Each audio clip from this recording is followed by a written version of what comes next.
lepas hari, kekudusan demi kekudusan Engkau berikan kepada kami, dan kami sudah dilayakkan karena Yesus sudah menyelesaikan semua di kayu salib. Terima kasih buat hari ini, kesempatan yang kami dapat berkali-kali Tuhan, di hadapan Tuhan, untuk selalu duduk di kaki Tuhan, mendengar isi hati Tuhan. Dan itu sebabnya Tuhan, Roh Kudus sendiri yang membukakan pikiran dan hati kami, tabur benih kebenaran firman Tuhan, dan benih firman ini akan terus menguasai hidup kami. Hanya di dalam nama Tuhan Yesus, kami sambut firman kebenaran, kita sama-sama katakan, amin, amin, amin, amin, haleluya. Silakan duduk, shalom semua. Kalau Bapak Ibu ikuti khotbah-khotbah saya dari beberapa bulan lalu, sebenarnya ada beberapa rangkaian yang saya berusaha bagikan untuk kita semua mengerti bahwa hidup ini adalah perjalanan hidup, ya, it's a road trip, dan seringkali kita masih terkadang membawa ekstra bagasi dari masa lalu. Dan tanpa kita sadari, ekstra bagasi itu akhirnya menyulitkan orang lain, dan akhirnya kalau Alkitab sendiri mengatakan, di dalam bahasa Alkitab dikatakan orang-orang seperti itu akan membuat kerusuhan dan mencemarkan orang di sekitarnya. Dan itu perlu ditanggapi dengan benar, karena orang yang hatinya masih penuh kepahitan, dia akan membuat orang di sekitarnya kepahitan. Jadi seringkali itu yang harus kita pahami, karena setiap hari kita harus grow in grace, kita harus bertumbuh. Bertumbuhnya di mana? Di dalam kasih karunia. Jadi jangan salah, bertumbuhnya di dalam pengenalan akan Tuhan, kasih karunia Tuhan. Nah, sebentar kita lihat ayatnya. Pengertian ini yang memberitahu itu adalah Petrus, yang mengalami sebuah sampah hidup dalam hidupnya, dan kemudian ketika dia berjumpa dengan Yesus, dia tidak dituduh, dia tidak dihukum, dia tidak dihakimi. Yang terjadi adalah dia ngalamin kasih karunia Tuhan, dan dia tulis akhirnya dari pengalaman pribadinya. Kita sudah tahu, saya sudah pernah bahas di sini, dia mengalami momen namanya momen api arang. Di mana di depan api arang, di depan rumah imam besar Kayafas, dia menyangkal Yesus. Mereka lagi bersanding di situ, mereka lagi menghangatkan tubuh. Dan Alkitab menulis di kitab Yohanes 18 ayat 18, mereka sedang ada di depan situ, termasuk dia menunggu Yesus yang sedang ditahan. Tiba-tiba ada satu orang datang kepada dia dan bertanya, kamu murid Yesus ya? Kemudian dia menyangkal di depan api arang. Dan Yohanes, teman daripada Petrus ini, kemudian menuliskan dengan sangat detail ketika penampakan yang ketiga, ketika Yesus menampakkan diri kepada murid-muridnya. Penampakan pertama mungkin main kucing-kucingan, si Petrus gak mau deket-deket sama Yesus karena dia merasa bersalah setelah Yesus bangkit dan menemui murid-muridnya. Penampakan kedua juga seperti begitu, dan Alkitab mencatat di Yohanes pasal yang ke-21, Alkitab mencatat bahwa ketika Yesus menampakkan dirinya kepada Petrus, kepada murid-muridnya yang ketiga kali. Dan angka-angka di Alkitab ini kan selalu bukan sekedar hanya angka saja, tetapi merupakan simbol dan sebuah kebenaran. Jadi di balik angka 3 saya percaya ada sebuah angka kebangkitan. Dan kemudian kepada 7 muridnya, 7 adalah angka sempurna, di tepi Danau Tiberias. Dan waktu dia menampakkan diri, Yesus sedang buatin mereka breakfast, makan pagi. Dan Alkitab mengatakan makan paginya adalah roti sama ikan. Kalau orang Manado itu berarti panada, roti ikan. Siapa murid-muridnya? Ada Petrus, ada Thomas, ada Nathanael, ada Yakobus, ada Yohanes, sama ada 2 lagi murid gak disebutkan namanya. Setelah mereka selesai menjala ikan dan mereka menghampiri Yesus di pinggir Danau Tiberias, Yesus sedang buatin mereka breakfast, dan Alkitab di atas api arang. Jadi ini merupakan momen-momen ketika orang yang masih membawa sampah dari masa lalu misalnya. Mereka suka sekali terkadang teringat dengan masa lalu yang menyakitkan itu. Contoh ya, mungkin kita disakiti sama orang lain, dikasih benih kepahitan. Mungkin kita kecewa sama diri kita sendiri. kita belum bisa ngampunin kesalahan yang kita buat dari diri kita sendiri. Atau mungkin kita kecewa sama Tuhan. Saya berjumpa dengan banyak teman dan kerabat yang berduka selama 2 tahun, 3 tahun terakhir ini. Dan seperti saya katakan di beberapa bulan yang lalu, iman saya lemah kalau saya berhadapan dengan orang-orang yang sedang berduka. Karena saya berduka bersama mereka. Dan sebagai manusia saya lemah. Bukannya berarti saya mempertanyakan Tuhan dan tidak percaya sama Tuhan. Bukan, sebagai manusia saya lemah. Dan saya udah pernah bahas di tempat ini, gak apa-apa Tuhan, saya mengucap syukur Tuhan selalu memberikan kuncinya. Di Ibrani dikatakan, aku adalah pemimpin dan penyempurna imanmu. Dan kita ngalamin hal yang sama. Saya ngalamin momen-momen seperti itu. Betul-betul gak nyaman, betul-betul gak enak. Dan banyak orang yang saya jumpai, mereka katakan, aku kecewa Pak sama Tuhan.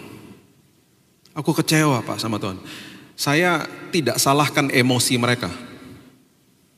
Tapi orang seperti ini harus dikonseling, harus diberitahu dengan benar, harus ditemenin, harus dikasih pundak untuk bisa nangis bersama. Itu luapan emosi dia.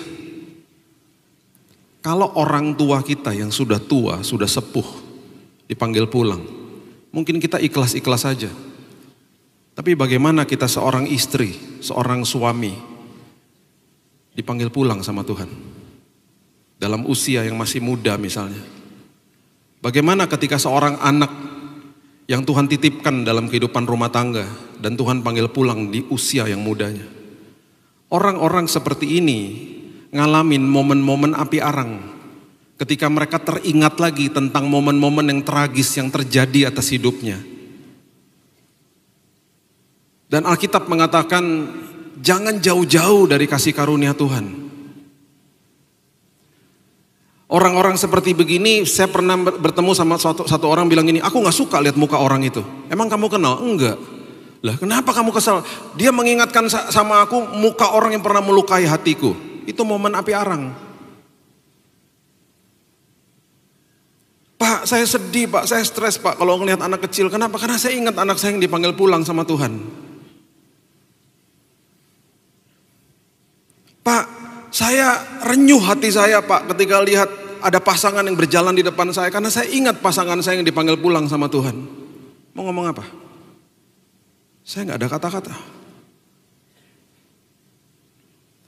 Itu adalah momen-momen yang pernah manusia lewati. Ada momen kepahitan, ada momen kecewa, ada momen yang kecewa sama Tuhan bahkan. Bapak Ibu bisa bayangkan, ketika Petrus duduk di depan api arang, dimasakin pagi sama Yesus. Apa enggak hatinya langsung dek? Duh, teringat pasti. Yohanes tuh tulis itu enggak main-main, dia tulis di bukunya tentang temannya itu. Apa enggak langsung, aduh, bentar lagi aku diajak ngomong nih sama dia. Benar. Habis momen api arang itu, kalau kita baca seterusnya, Yesus akhirnya bertanya sama Petrus, dialog pertama kali, gak pernah dituduh, cuman ditanya gini, kamu sayang gak sama saya? Karena terlebih dahulu aku telah mengasihimu mati dan bangkit untukmu. Itu maksudnya. Kenapa? Karena Yesus mau ketika kita ingat tentang momen-momen masa lalu itu di dalam hidup kita, dia mau kita pulih, dia mau kita gak bawa sampah dari masa lalu. Dia mau kita gak bawa ekstra bagasi dari masa lalu. Dia mau kita pulih. Dan dia setelah dia bertanya itu sama Petrus, dia gak tuduh dia. Dia kemudian mau supaya Petrus jadi berkat bagi orang lain. 3 kali juga dia katakan begini, gembalakan domba-dombaku. Petrus jadi pilar gereja mula-mula. Dan ketika dia berkhotbah 3.000 orang bertobat setelah itu. Dari pengalaman ini, dia mulai tulis sebuah kisah yang sangat indah. Sebelumnya kita baca dulu Ibrani pasal yang ke-12 ayat yang ke-15 mengatakan begini. Ibrani 12 ayat 15. Jagalah supaya jangan ada seorang pun menjauhkan diri dari kasih karunia Allah. Tuh, jelas. Jangan jauh-jauh dari kasih karunia Allah. Belajar terima yang terbaik dari Tuhan setiap hari, dia sangat mengasihimu. Agar apa? Jangan tumbuh akar yang pahit. Supaya nggak tumbuh akar yang pahit, yang bisa menimbulkan apa? Kerusuhan dan mencemarkan banyak orang. Kita kalau lihat demonstrasi yang ada kerusuhan, kita kesel hati kita. Apalagi kalau terjadi di dalam kota kita. Ini kenapa sih ini orang-orang buat rusuh aja gitu. Kita nggak sadar orang-orang yang membawa sampah dari masa lalu bisa merusuhkan orang-orang yang ada di dekatnya. Dan Alkitab mengatakan mencemarkan hati mereka. Makanya gak heran orang yang kepahitan membuat orang di sekitarnya pahit gara-gara dia. Gara-gara ulahnya, tindakan, perkataannya dia. Dan orang gak mau deket-deket sama dia. Bahkan orang tiptoeing around dia. Orang jaga-jaga jarak sama dia. Orang jaga perkataannya, takut dia tersinggung. Karena nih gampang marah orang seperti itu biasanya. Itu sebabnya baca sama-sama saya di 2 Petrus 3 ayat 17 dan 18. 2 Petrus 3 ayat 17 dan 18 mengatakan begini. Ini Petrus sendiri yang menulis setelah dia ngalamin momen dengan Tuhan di mana kasih karunia Tuhan melingkupi hidupnya. Tetapi kamu saudara-saudaraku yang kekasih, kamu telah mengetahui hal ini sebelumnya. Karena itu waspadalah supaya kamu jangan terseret ke dalam kesesatan orang-orang yang tak mengenal hukum. Dan jangan kehilangan pegangan yang teguh. Jangan sampai tersesat, jangan sampai kehilangan pegangan. Gimana caranya? Bertumbuhlah dalam kasih karunia dan dalam pengenalan akan Tuhan. Dan juru selamat kita Yesus Kristus baginya kemuliaan sekarang dan sampai selama-lamanya. Kalau kamu gak deket-deket sama kasih karunia, kamu bisa punya potensi mencemarkan orang loh. Sampah yang kamu bawa dari masa lalu, kalau kamu gak deket-deket sama kasih karunia, kamu gak ngalamin kebaikan Tuhan, kamu gak ngerti isi hati Tuhan, kamu tersesat loh. Kamu kehilangan pegangan loh. Kamu gak grow in grace. Bahasa Inggrisnya growing in grace, bertumbuh dalam kasih karunia. Hati-hati loh, karena Petrus ngalamin. Ketika dia dipulihkan, hidupnya jadi berkat bagi orang lain.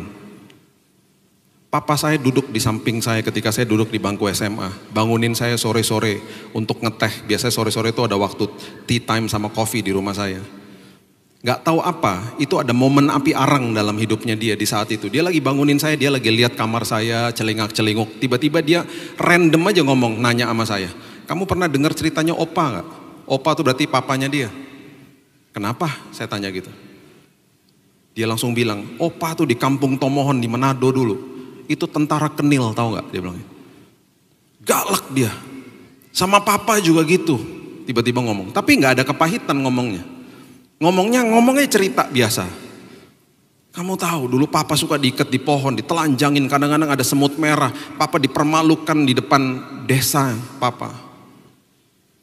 Waktu dia ngomong gitu, saya tanya gini, kok papa nggak pernah gituin kita, mukulin kayak begitu, atau bahkan mukulin mama? Saya nggak pernah lupa dia bilang waktu saya menikah sama mamamu di tahun 66. Saya serahkan semua kepahitan di altar Tuhan. Dengan kata lain dia lagi ngasih tahu sama saya pastikan saya tidak mau bawa sampah ke dalam rumah saya. Saya pastikan saya tidak akan bawa ekstra bagasi dari masa lalu. Karena saya tidak mau membuat rusuh dan mencemarkan keluarga saya. Saya baru ngerti setelah saya belajar firman ini. Dia lagi ngomong begitu sebenarnya sama saya gak paham saat itu. Tapi ada momen api arang. Ketika dia ingat sesuatu. Gak tahu dia lagi lihat apa. Saya gak pernah tanya juga saat itu. Secara random dia teringat. Saya cuma mau kasih tahu. Kalau kita teringat dengan momen-momen yang menyakitkan hati kita di masa lalu. Ingatlah bahwa kasih karunia Tuhan sangat dekat dengan kita. Sangat-sangat dekat dengan manusia. Dan hari ini Tuhan mau pulihkan hidup saudara dan saya. Supaya apa? Maju, jangan bawa sampah dari masa lalu. Grow in grace. Bertumbuh dalam kasih karunia. Karena Tuhan mau kita bertumbuh. Karena banyak perkara besar mau dititipkan kok dalam hidup kita. Itu sebabnya Amsal pasal yang ke-20 ayat yang ke-5 akan make sense. Akan memberikan pengertian. Amsal 20 ayat 5 mengatakan begini. Rancangan di dalam hati manusia itu seperti air yang dalam. Tetapi orang yang pandai tahu menimbanya. Ini ayat dahsyat sebenarnya. Kalau kita ngerti bahasa aslinya. Rancangan itu etsah. Etsah itu dalam bahasa Ibrani artinya pedoman, kebijaksanaan, sebuah tujuan atau bahkan nasihat yang diberikan sama Roh Kudus atau firman Tuhan untuk kita. Berarti firman yang kita baca, firman yang kita dengar gitu loh. Itu adalah rancangan, etsah di dalam hati manusia. Sudah ke-download ke dalam sini ketika kita dengar dan kita baca. Seperti air yang dalam. Dalam tuh artinya sesuatu yang sangat-sangat merasuki hidup manusia. Tetapi itu jadi percuma kalau kita nggak ngambil keputusan untuk menghidupinya. Itu sebabnya dikatakan orang yang pandai tahu menimba. Menimba tuh artinya adalah dalah.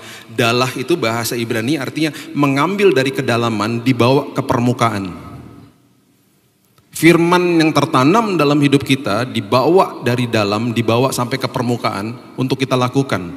Makanya dikatakan di sini orang yang pandai tahu melakukan itu. Orang yang pandai artinya tabun, bahasa Ibrani. Tabun itu artinya orang itu cakap berargumentasi. Berargumentasi sama siapa?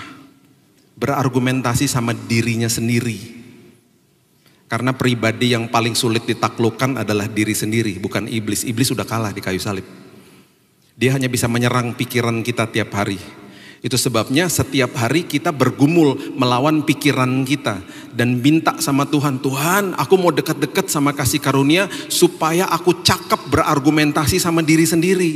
Karena pribadi yang paling sering bicara sama kita adalah diri kita sendiri.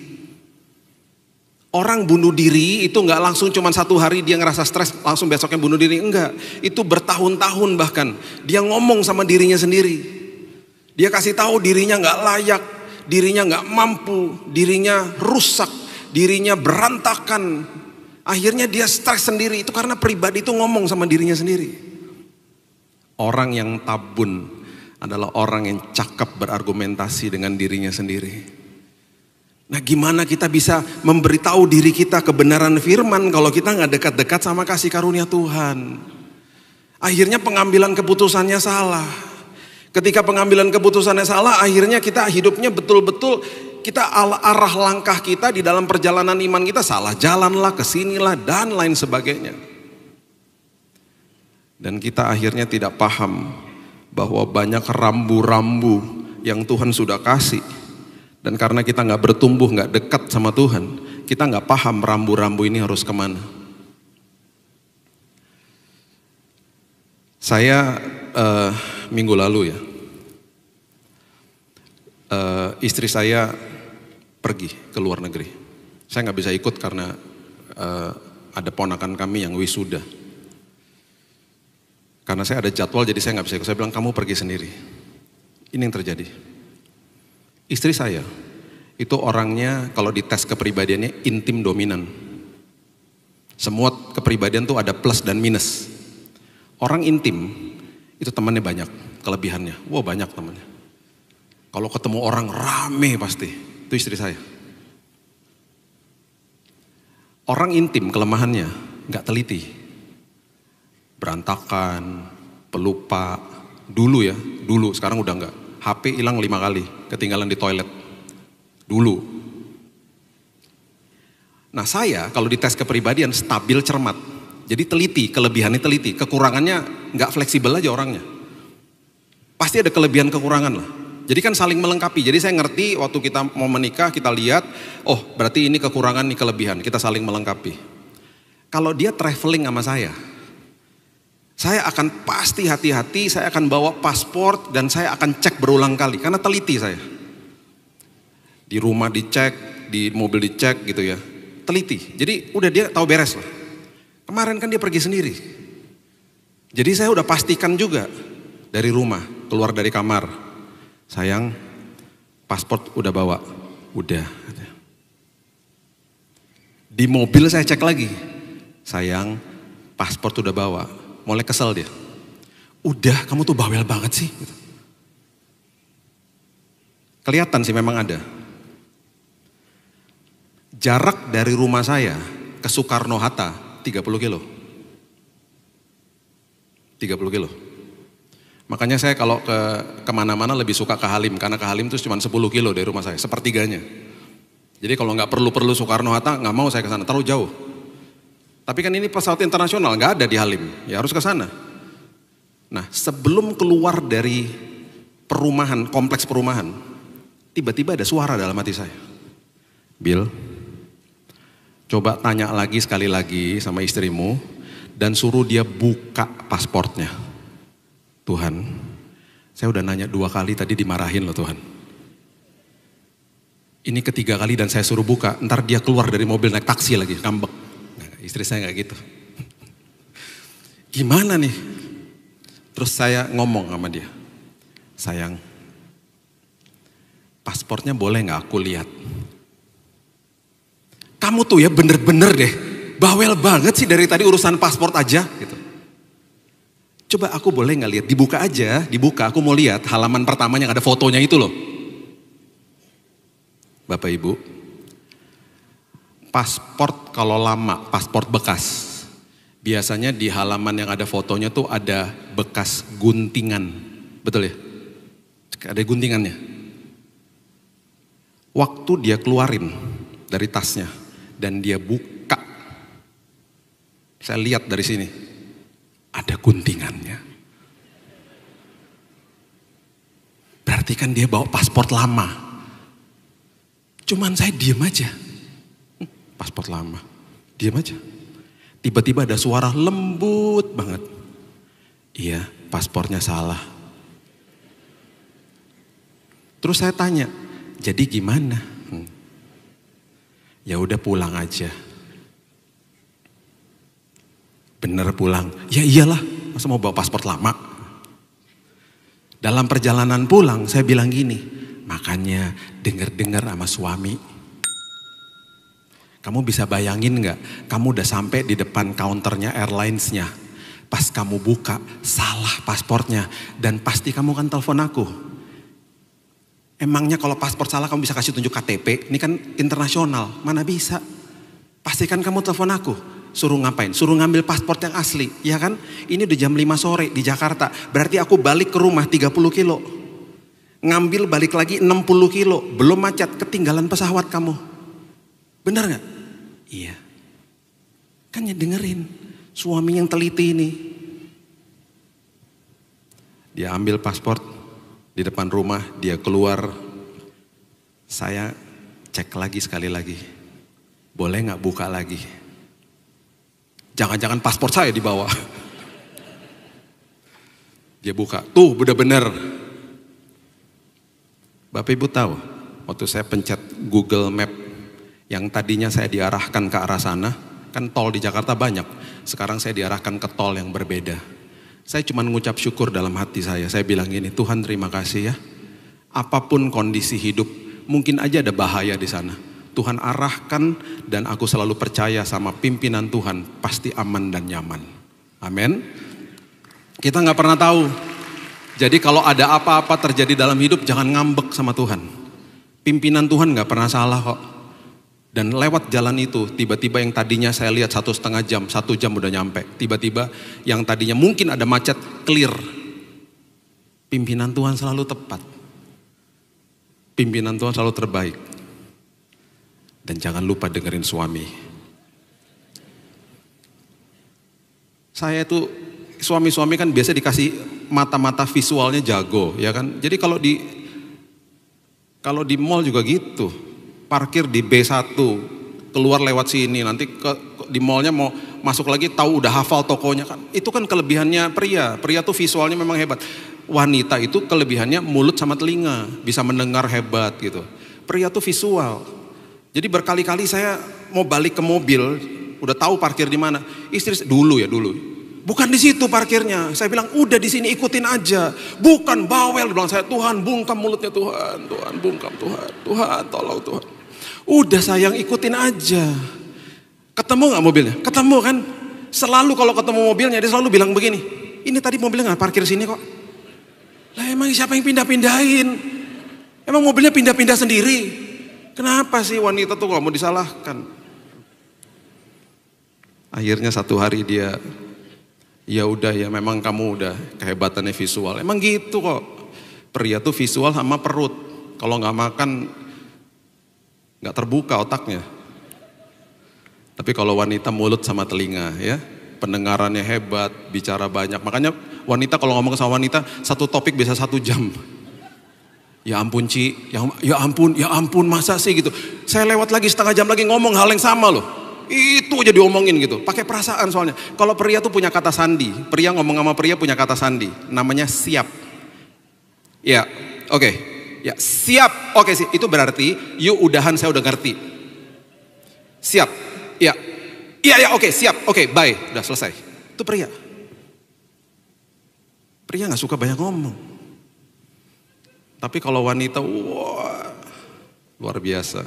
Makanya kalau habis ibadah kayak nginden gini, nanti habis selesai ibadah, pria-pria udah langsung ke kendaraan ya kan, karena lapar mau makan siang. Wanita-wanita, istri-istri nggak pernah diajakin ngobrol, nyangkut di pintu gereja. Ketemu sama temennya, Ci apa kabar? Pria-pria, jangan kirim anak wanita untuk panggil mamanya. Karena dia wanita juga. Mami, papi udah nungguin di mobil, tante apa kabar? Dia ngobrol juga. Makin lama, kirim pasukan Kopassus, anak laki-laki. Karena dia juga lapar. Mami, yuk papi udah lapar, bye tante sampai minggu depan. Udah, mami jangan banyak ngomong, udah yuk, lapar aku. Gitu. Itu kelebihannya ya. Nah, firman Tuhan bilang begini ya.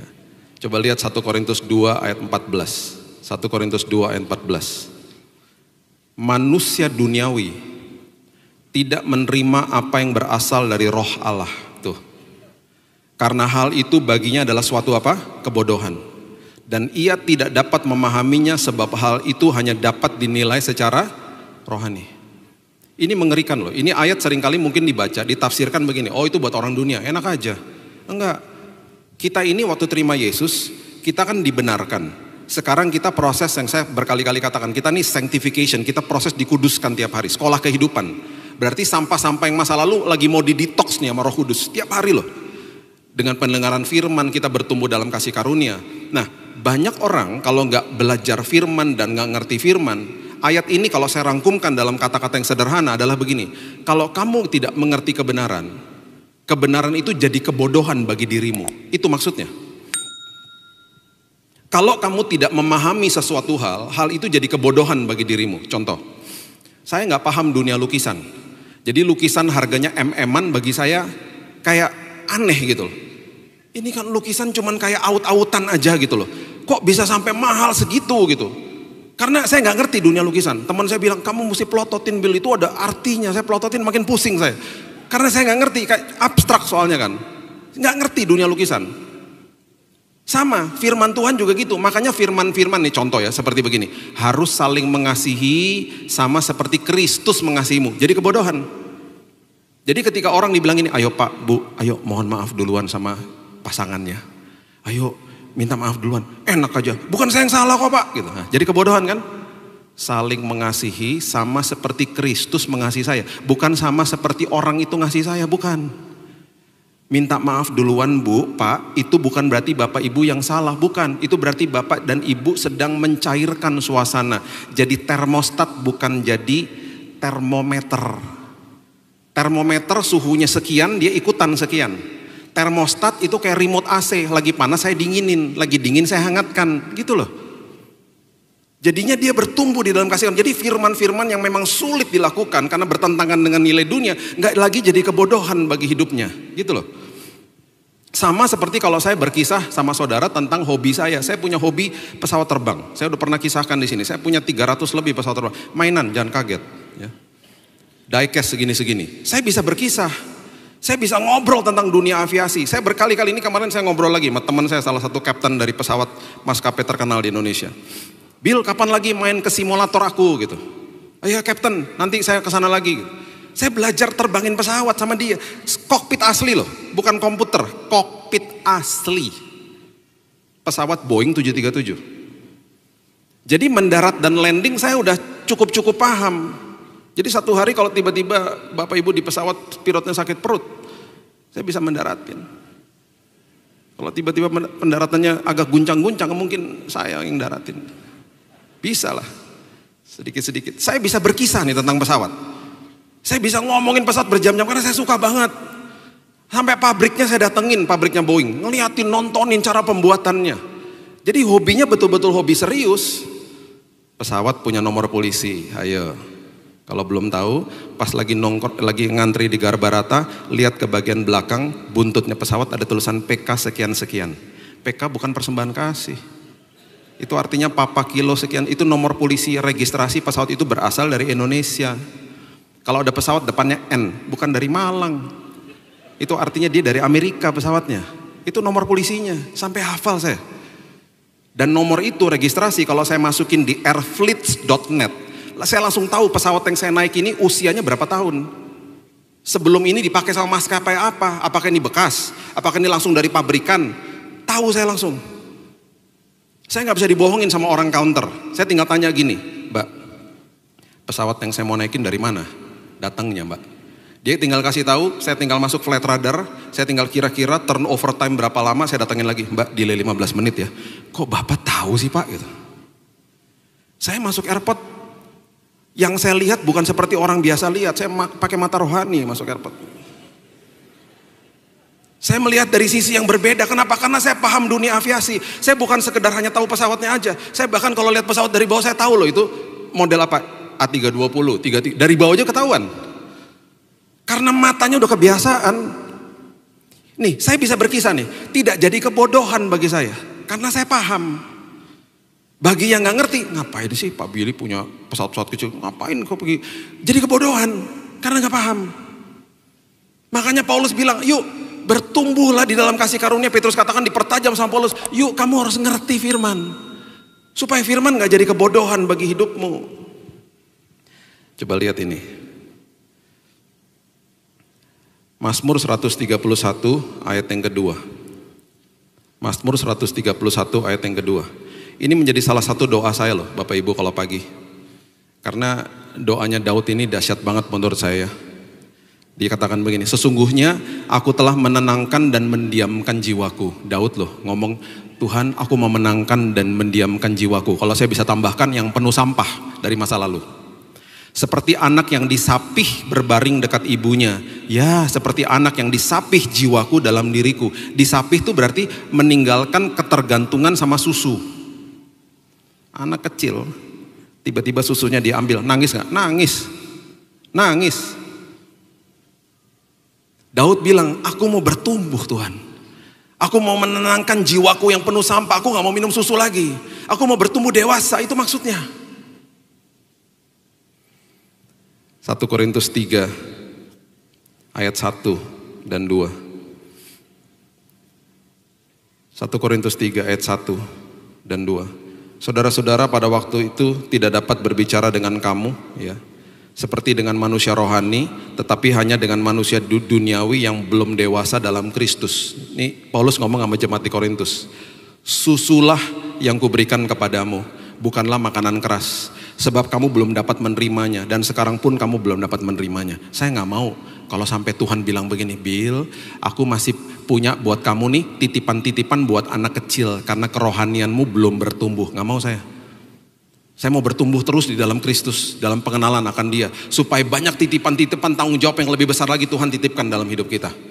Karena kamu udah makin dewasa, makanya kalau di toko mainan selalu kan box-box itu ada tulisannya 2-4, 6-8, 10-12. Itu panduan buat orang tuanya. Supaya dia tahu ketika anak saya usia sekian, saya memberikan mainan yang usianya pas buat dia. Anak 2 tahun gak mungkin dibeliin mainan yang 16 tahun ke atas. Dirusak lah sama dia mainannya. Dan pasti lebih mahal. Itu sebabnya Paulus bicara begitu. Ibrani 5 ayat 13. Mengatakan begini, Ibrani 5 ayat 13. Sebab barang siapa masih memerlukan susu, ia tidak memahami ajaran tentang kebenaran. Sebab ia adalah apa? Anak kecil. Anak kecil.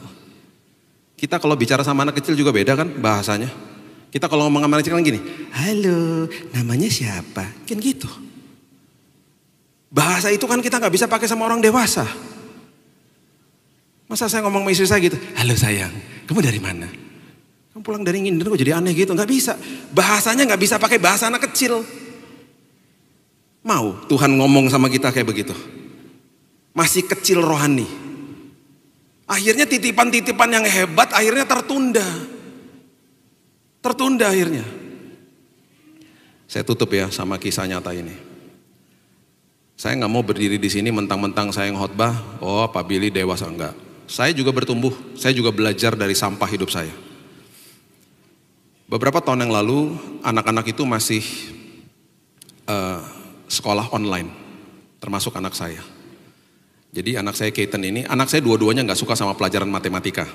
Ya mereka nggak suka, karena bagi mereka tuh, bahkan mereka pernah bilang gini mas ya, siapa sih yang ciptain matematika, kurang kerjaan katanya gitu. Ya dibutuhkan lah nak gitu. Ya tapi susah banget Dad. Kalau cuman pertambahan, pengulangan, pembagian ini kan itu oke, ini ada algebra, trigonometri, apa jelimet banget. Mereka pokoknya kalau ujian matematika angkanya pas-pasan. 57, 60, paling mentok 70. Nah kalau 57 di bawah 60 kan ada remedial. Sekarang, dulu nggak ada, sekarang ada remedial. Jadi boleh ujian ulang gitu. Nah kalau ujian ulang biasanya dia udah dapat pelajaran ekstra dari gurunya, dia biasanya oke lah, ngedongkrak lah, bisa dapat 67, 70 gitu.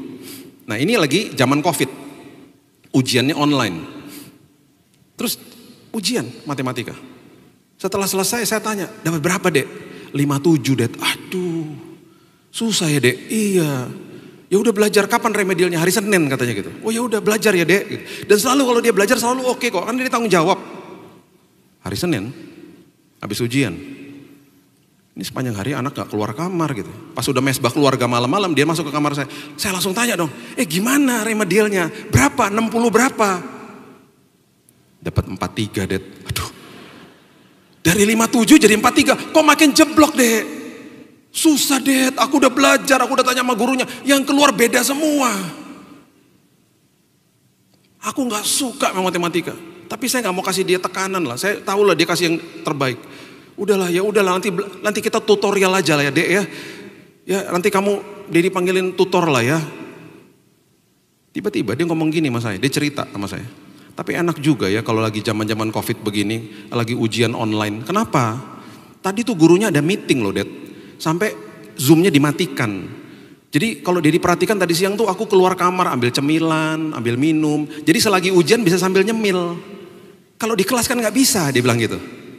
Waktu dia lagi ngomong begitu, pikiran saya berbeda. Langsung saya bilang gini, gurunya matikan Zoom.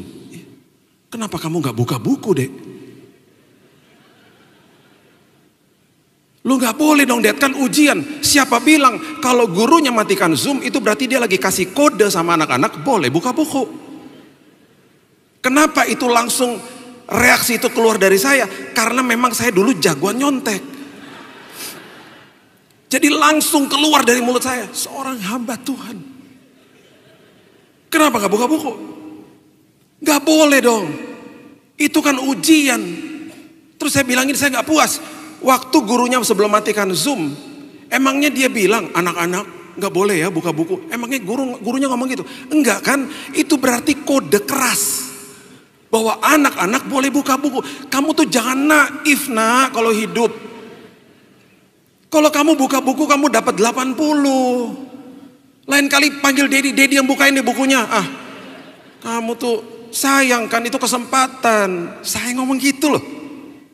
Nyerocos aja ngomong. Terus saya gak puas dengan jawaban dia. Saya mau tanya sama gurunya.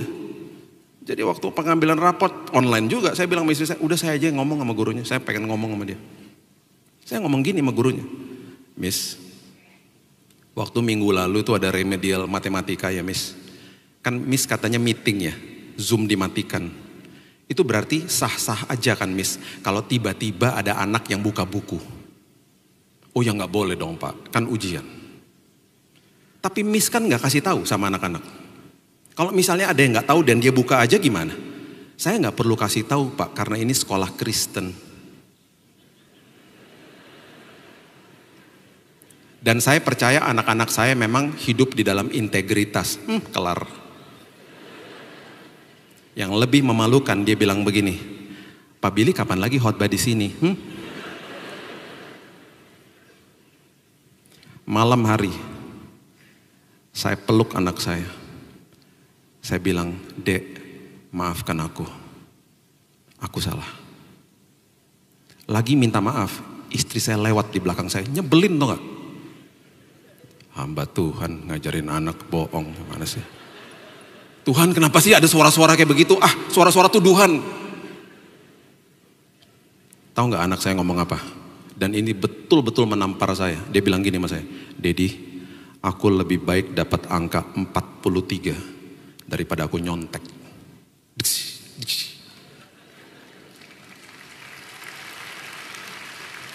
Istri saya lewat lagi.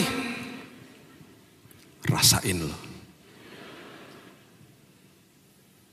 Bapak Ibu, malam hari itu Roh Kudus bilang begini sama saya. Bukan berarti kamu udah khotbah sana sini, kamu gak ada sampahnya, masih ada. Dan momen-momen seperti begini, kamu harus tahu bahwa kasih karuniaku cukup bagi mobil. Keluarin sampahnya. Karena apa? Tuhan selalu bilang gini, kalau kamu berbuat salah, yang aku kasih tunjuk adalah perbuatannya. Aku tidak akan tunjuk karakter kamu. Dan banyak orang didatangi nama iblis, dikasih tahu bahwa karaktermu buruk, kamu gak layak, kamu berbuat salah, kamu gak mampu. Itu suara iblis. Roh Kudus gak pernah begitu. Roh Kudus melakukan conviction, menginsafkan dengan kasih yang luar biasa. Dia katakan, bertumbuh labil dalam kasih karunia. Kamu orang luar biasa karena karakternya gak pernah diserang sama Tuhan. Disitulah kita akhirnya menjadi orang-orang yang tidak tersesat, tidak kehilangan pegangan, karena kita grow in grace. Berikan tepuk tangan kita untuk Tuhan kita. Terima kasih Tuhan buat pagi yang indah. Kami mengucap syukur buat firman kebenaran. Kami percaya bahwa kami akan terus bertumbuh dalam kasih karunia. Dan kami percaya Tuhan ketika ada rambu-rambu di depan kami, kami tahu bahwa Tuhan sendiri yang menuntun perjalanan iman kami. Tuhan, kami mau menyapih diri kami. Kami gak mau ketergantungan sama susu. Kami mau bertumbuh Tuhan secara dewasa di dalam kerohanian kami. Dan kami percaya banyak perkara-perkara besar yang Tuhan mau titipkan dalam hidup kami. Terima kasih Bapak yang baik, kami percaya kehidupan kami dipelihara sama Tuhan. Dan hidup kami penuh kesaksian karena berjalan bersama dengan Yesus. Hanya di dalam nama Tuhan Yesus kami berdoa dan mengucap syukur. Kita sama-sama katakan amin. God bless you.